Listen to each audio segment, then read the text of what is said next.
Heat makers, crack music. Same chord, different team. Lamar older. Poetic justice with Fred and Kendrick Lamar older. As far as flowing, I'm the god. Not nearly an alcoholic, but they know me through these bars. I'm in Miami with some loafers. The irony in life is so far, I'm getting closer. Remember slinging D that my man ordered. They're getting followed by 7Ds, no camcorder. I do this for my fam, more than myself basically. Cause they got faith in me. When I'm not around, they wait for me. I'm the same, huh? I don't just do comedy, I'm saying too. I've been drinking. I've been drinking.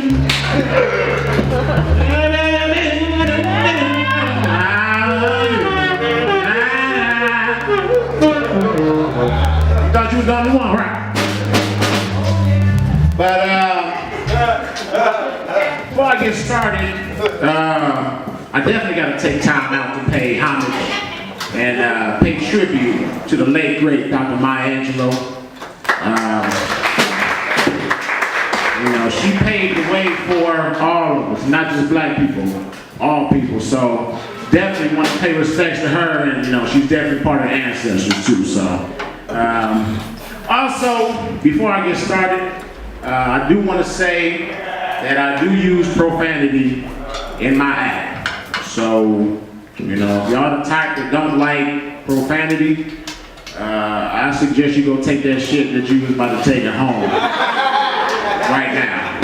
Because you ain't gonna like this shit, So, now that that has been said, how the fuck y'all doing? Everybody feeling right tonight? That's what's up. Y'all should be, for real. Spring is finally sprung, summer right around the corner, And when it feels good outside, you usually feel good on the inside. That's usually how it works, Because in the past couple of weeks, I found that people have got a short-ass memory, right? Because they forgot what the hell we've been through like 4 or 5 months ago. With that polar vortex. What the hell was that? Global warming my ass. Polar vortex beat the shit out of global warming. If they was real people, I say polar vortex would be Solange, and global warming to be Jay-Z, right? And all those salt trucks and plows and shit, they was Beyonce, Cause they didn't really do shit, did they? Nah, not really.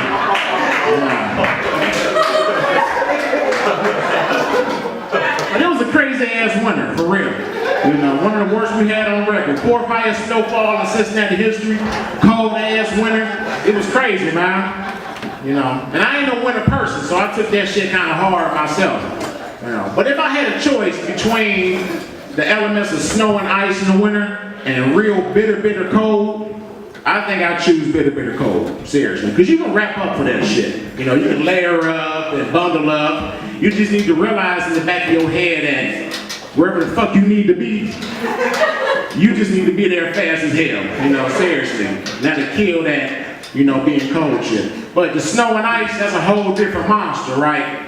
Because whenever it happens, ain't no getting around it. You in it, You need to deal with that shit. You got to shovel, break your damn back, put salt down, drive slow as hell on the highways. Not to mention niggas be busting their ass on that ice, Oh yeah, niggas be slipping. And it's only funny until it happened to your ass. That's when that shit ain't funny no more, right? And I hate slipping, If I had a choice between slipping and tripping, oh, best believe I'm tripping, Because when you trip, you usually trip forward, And your body naturally bend forward, so you got a chance to catch yourself before you fall flat the fuck on your face, right? But when you slipping, oh, usually you slip backwards, okay? And your body don't naturally bend back, So you just walking down the street unsuspecting. It's an ice patch down there, your ass ain't paying attention because you talking to your girl on the phone. Yeah, girl, I'm about to get my hair and nails done for this concert. Yeah, Jay-Z about to pay attention to me and forget that bitch. And that movement I just did, it looked like you just got electrocuted and shit. Oh, that's you slipping. But you ain't fall. That's a good thing. But at that very moment when you slip, your brain told your back muscles and your stomach muscles to tighten up at the same time to catch your ass, right? So you still standing, you still strong like Antoine Fisher.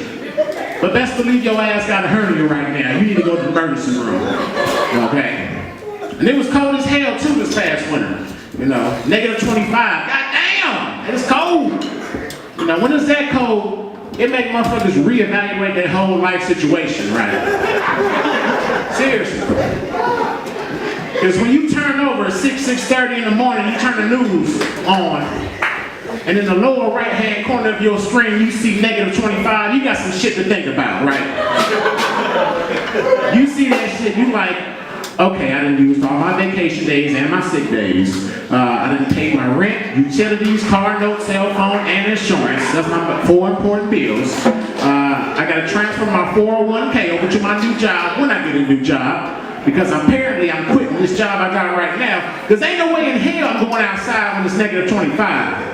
Okay? I'm a positive person. Me going outside when it's negative, that's counterintuitive. You know, that's counterproductive. Make you think about some stuff. It was so cold. This past one I walked to the Starbucks, right? And I saw that nigga Frosty the Snowman sitting at a table, drinking some hot chocolate playing Candy Crush. What kind of shit was that? Take your damn hat off. You ain't T-Pain. But it was crazy, man. And then that's the kind of weather that makes you want to move down south. You know, but they got their ass whipped too this year. Seriously. Especially Atlanta. You know, because all the weather people across the country said, Atlanta, get ready. You get 2 to 3 inches of ice. Worst winter storm you done had in like 30-something years. Atlanta mayor was like, nah, shawty.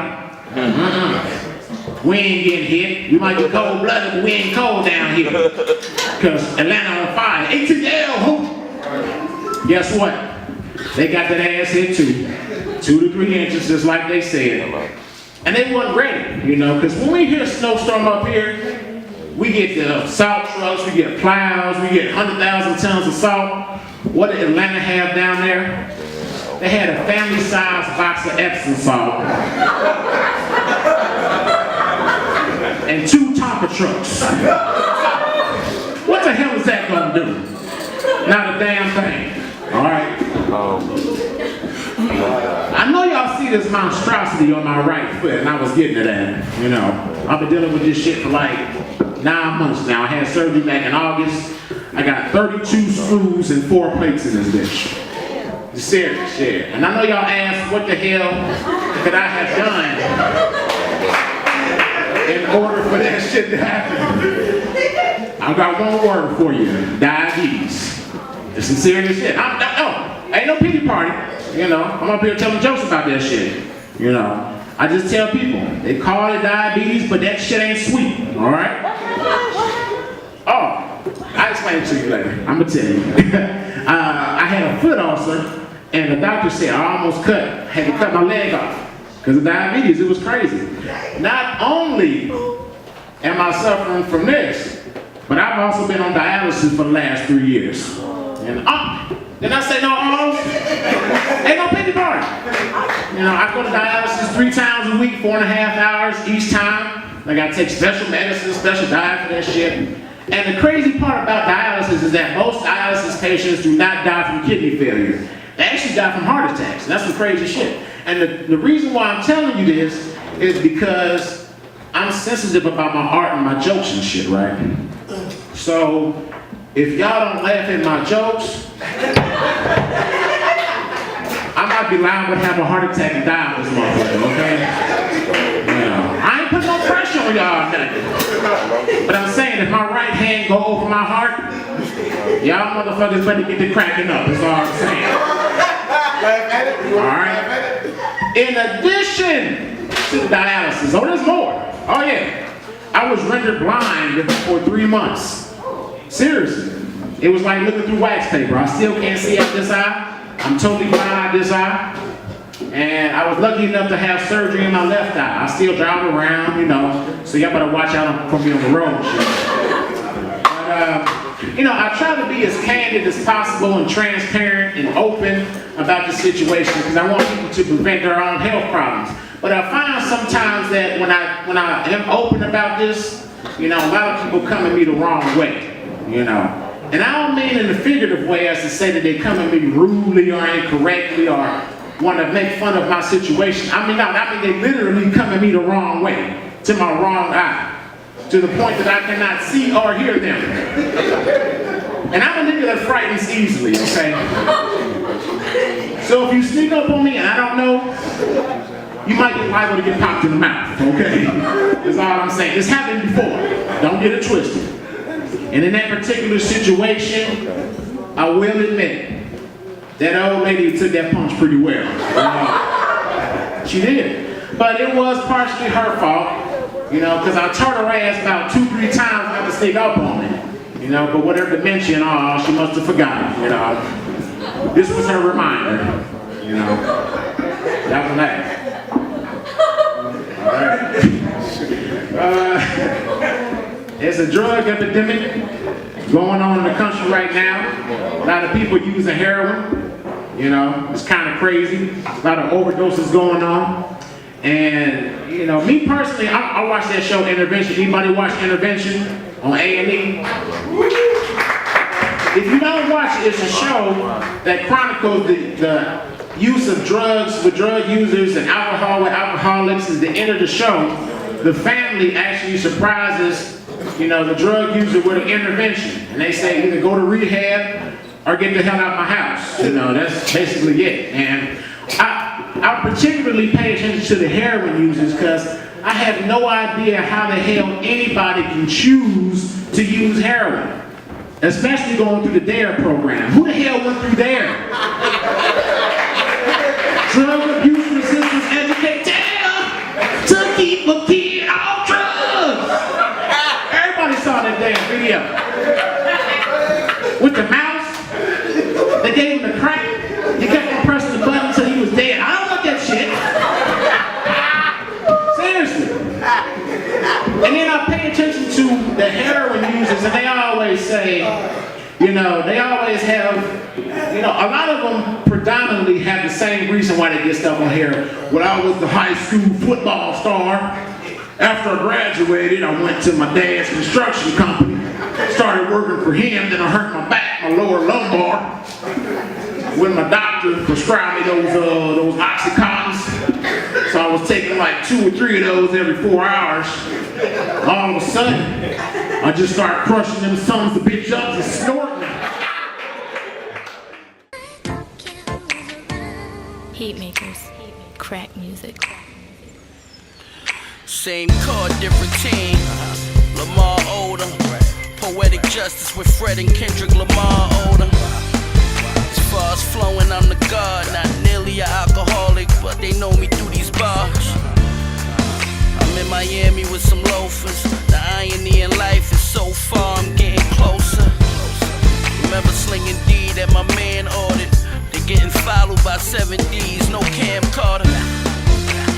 I do this for my fam, more than myself basically. Cause they got faith in me. When I'm not around,